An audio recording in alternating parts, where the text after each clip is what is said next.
Students, स्वागत है आप सभी का APJ online classes YouTube channel पे। क्लास 9th एनसीईआरटी गणित में अध्याय 1 में हम लोग वेरी इंपॉर्टेंट क्वेश्चनों को पढ़ेंगे जो कि आपके एग्जाम की दृष्टि से काफ़ी ज़्यादा इंपॉर्टेंट हैं। ठीक है, तो चलिए आइए शुरू करते हैं। आज हम लोग सीखेंगे कि किसी भी संख्या में हर का परमेयीकरण कैसे करते हैं। तो चलिए आइए देखते हैं। यहाँ पे आपके बुक से ही लिया गया अध्याय 1 में उदाहरण नंबर 17 है, 1/2 के हर का परमेयीकरण कीजिए। ठीक है, तो चलिए आइए इसे हम सॉल्व करते हैं। किस तरह से आपको सॉल्व करना है तो आइए हम लिख लेते हैं। सबसे पहले हमें लिखना है हल और लिखेंगे दिया है। ठीक है, यहाँ पे आपको इसी तरह से एग्जाम में भी लिख के आना है। ठीक, तो आप इसी तरह से लिख लेंगे और सबसे पहले दिया है क्या, 1/2। इसमें हमें करना क्या है, हर का परमेयीकरण। तो आप सभी को पता है ऊपर की संख्या जो होती है उसे हम अंश बोलेंगे और जो नीचे की संख्या है उसे हम क्या बोलते हैं, हर कहते हैं। ठीक है, तो चलिए आइए हम यहाँ पे लिखेंगे हर का परमेयीकरण करने पर। यहाँ पे लिख लेते हैं हर का परमेयीकरण करने पर। ठीक है,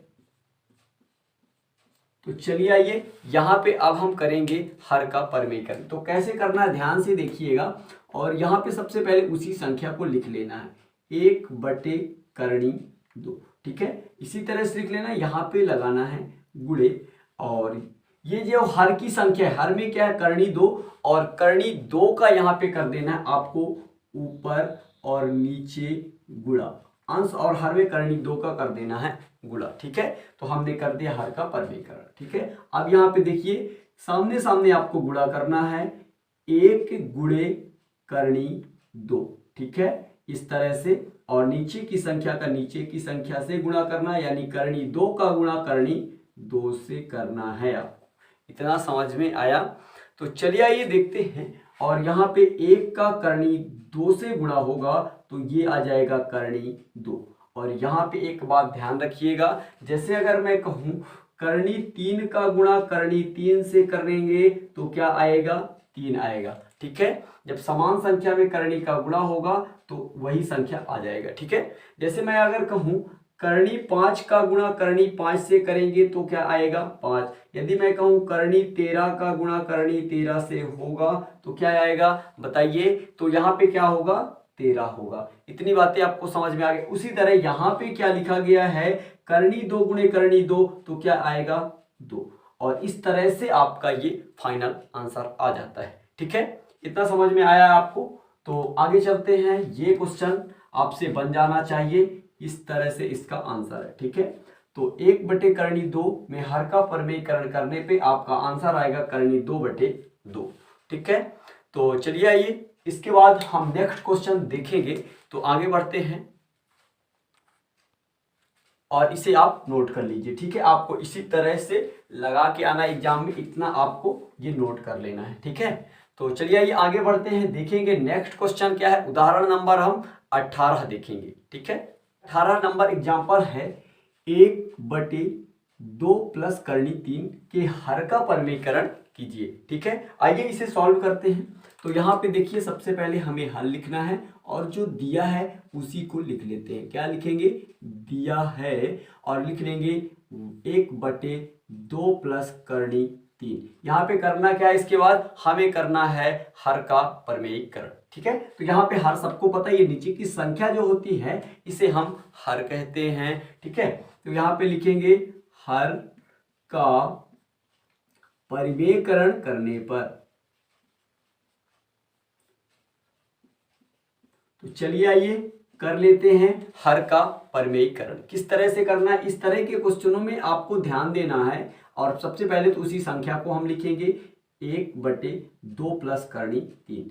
एक बात यहाँ पे ध्यान रखिएगा, हमें गुणा तो करना है, यहाँ पे गुणा ऊपर नीचे तो करना है इसी संख्या का, सेम इसी संख्या 2 प्लस करणी 3 का ही करना है, लेकिन अगर चिन्ह बदल देना है। ठीक है, अगर यहाँ पे प्लस है तो प्लस का कर देना है माइनस। ठीक है, और यहाँ पे गुणा करेंगे तो कैसे करेंगे, यहाँ पे लिखेंगे 2, यहाँ पे प्लस है तो यहाँ माइनस करणी 3 और बट्टे 2 माइनस करणी 3। ठीक है, इस तरह से हमें गुणा करना। ध्यान रखिएगा, अगर यहाँ माइनस होता तो यहाँ हम प्लस कर देते, और यदि प्लस है तो कर दिए माइनस। इतनी बातें आपको समझ में आया?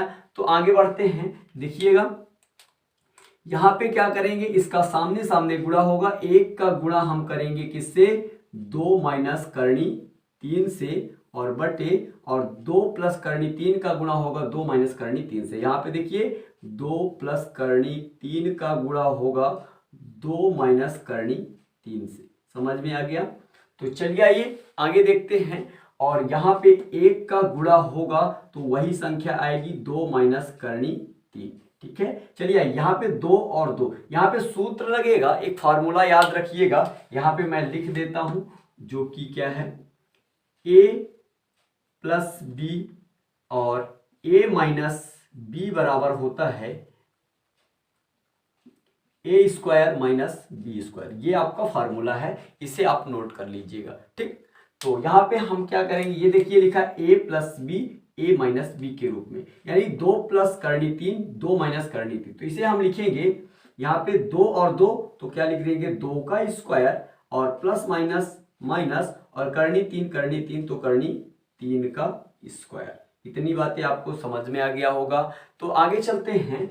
यहाँ पे क्या लिखेंगे, 2 माइनस करनी 3 बटे 2 का वर्ग क्या होगा बताइए। 2 को हम ऐसा लिख सकते हैं ना, 2 को कितने बार लिखना है, 2 बार। ऐसा लिख लो, 2 गुणे 2, 2 दूना 4। ठीक है, तो यहाँ पे हम लिखेंगे 4, माइनस लगा है तो माइनस। करनी 3 को कितने बार लिखना है, 2 बार, तो यहाँ पे लिख सकते हैं करनी 3 गुणे करनी 3। तो बताइए क्या होगा, करनी 3 गुणे करनी 3, अभी मैंने बताया था ना, करनी 3 गुणे करनी 3 क्या होता है, 3 होता है। तो यहाँ पे लिख देंगे क्या, 3। इतना आपको समझ में आ गया होगा। तो यहाँ पे देखिए ये वही रहेगा, 2 माइनस करनी 3, और बटे में देखिएगा 4 में से जब 3 घटाएंगे तो कितना बचेगा, 1 बच जाएगा। ठीक है, और यहाँ पे 1 का भाग होगा तो आ जाएगा 2 माइनस करनी 3। इस तरह से हमारे पास ये आ जाता है फाइनल आंसर। ठीक है, आशा करता हूँ ये भी क्वेश्चन आपको समझ में आ गया होगा। और इसी तरह से ये क्वेश्चन नंबर एग्जाम्पल 18 समाप्त होता है, और इसे भी आप नोट कर लीजिए। और यदि वीडियो पसंद आए तो चैनल को लाइक सब्सक्राइब दोस्तों के साथ शेयर जरूर कीजिएगा, जिससे हमें मोटिवेट मिले और हम वीडियो ऐसे ही आपके लिए प्रोवाइड कराते रहें।